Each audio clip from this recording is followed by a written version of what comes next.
नमस्कार, मैं हूं आपके साथ अनुष्का राय और आप देख रहे हैं मेवात आज तक।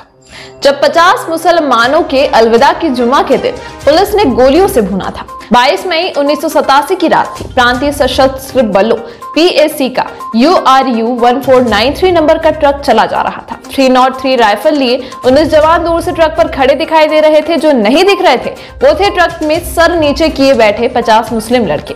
सबके सब घर से अलविदा की नमाज अदा करने निकले थे। इनमें से ज्यादातर घर नहीं लौटे। इतिहास में ये तारीख हाशिमपुरा नरसंहार के नाम से जानी जाती है। वो काला धब्बा जिसने हमारे पुलिस सिस्टम का खौफनाक और मुस्लिम विरोधी चेहरा दिखाया। बिना किसी वजह बेगुनाहों को सिर्फ उनके धर्म के आधार पर कत्ल किया गया।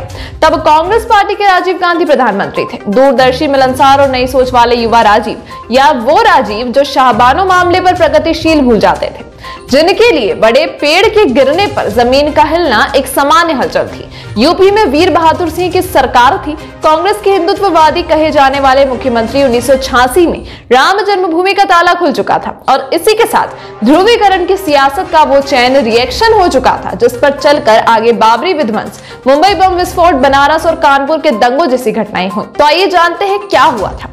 अप्रैल 1987 में मेरठ में दंगे हुए। PAC बुलाई गई मगर माहौल शांत होने पर हटा दी गई। 19 मई को दोबारा दंगे भड़के, 10 लोग मारे गए। इस बार सेना ने फ्लैग मार्च किया। CRPF की 7 और PAC की 30 कंपनियां लगाई गई। कर्फ्यू घोषित किया गया। अगले दिन भीड़ ने गुलमर्ग सिनेमा हॉल को आग लगा दी। मरने वालों की गिनती 22 तक पहुंच गई और 20 मई को देखते ही गोली मारने के आदेश दे दिए गए। अलविदा की नमाज हो चुकी थी। सेना ने पहले से करीब 644 लोगों को पकड़ रखा था। इसमें से हाशिमपुरा के 150 मुसलमान नौजवान थे। इन्हें PAC के हवाले कर दिया गया। भीड़ में से औरतों और बच्चों को अलग कर घर भेज दिया गया। बताया जाता है कि करीब 50 लोगों को PAC अपने साथ ले गई। इनमें ज्यादातर दिहाड़ी मजदूर और बुनकर थे। पुलिस की पिटाई में कुछ ने दम तोड़ दिया। बाकी बचे लोग ट्रक में इस तरह से बैठे थे कि दूर से दिखाई ना पड़े। ट्रक मुरादनगर के गंगा ब्रिज पर पहुंचा और 3 लोगों को गोली मारकर नहर में फेंक दिया गया। जो बाकी बचे उन्हें अपनी नियति का अंदाजा लग चुका था। सबने ऊपर वाले को याद किया और हाथापाई करने की आखिरी कोशिश की। जैसे ही भीड़ खड़ी हुई, राइफल की गोलियों ने सबको भून दिया। लाशें नहर में ठिकाने लगा दी गई। कुल 42 लोगों को मारा गया। जो बचे उन्होंने कहानी सुनाई। कुछ नहर में बहते हुए दूर निकल गए। किसी को खून से सना बेहोश देखकर मुर्दा मान लिया गया। कोई दम साधे लाशों के नीचे भी पड़ा रहा। कुल 5 लड़के जिंदा बच गए। इनमें से कमरुद्दीन को 3 गोलियां लगी थी। आते बाहर आ गई थी। उसी के साथ नासिर था। आगे की कहानी उसी के शब्दों में जो उसने बाद में इंडिया टुडे को सुनाई और कहा कि हम बहकर दूर चले गए और कुछ लोगों ने हमें देख लिया और वो भाग गया कि ये लोग पुलिस के बुलाने वाले हैं। कमरुद्दीन बोला, तू भाग जा, मैं तो बचने का नहीं, मेरे चक्कर में तू भी मारा जाएगा। तब मैं वहां से भागा। वहां से भागकर पास में ही एक पेशाब घर में छुप गया। अगले दिन करीब शाम 4 बजे तक उसी में रहा। वहां से निकलकर मैंने पानी पिया। मेरी दशा ऐसी थी कि लोग मुझे पागल समझकर नजरअंदाज कर रहे होंगे। जिंदा बचे हर शख्स के पास एक जैसी ही कहानी है। सबकी माली हालत बेहद खराब है। स्थायी रूप से विकलांग हो चुके 55 वर्षीय मोहम्मद उस्मान बताते हैं, रमजान का महीना था लेकिन मैंने उस दिन रोजा नहीं रखा था।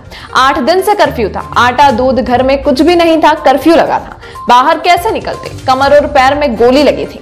नहर से बाहर निकलकर बैठे थे कि रात के 2:30 से 3 बजे एक पुलिस वाला जीप लेकर आया और बोला, बेटा PAC का नाम ना लेना, तुझे अस्पताल ले जा रहे हैं। नाम लिया तो वहीं जहर का इंजेक्शन दे देंगे तो 5 मिनट में खत्म हो जाएगा।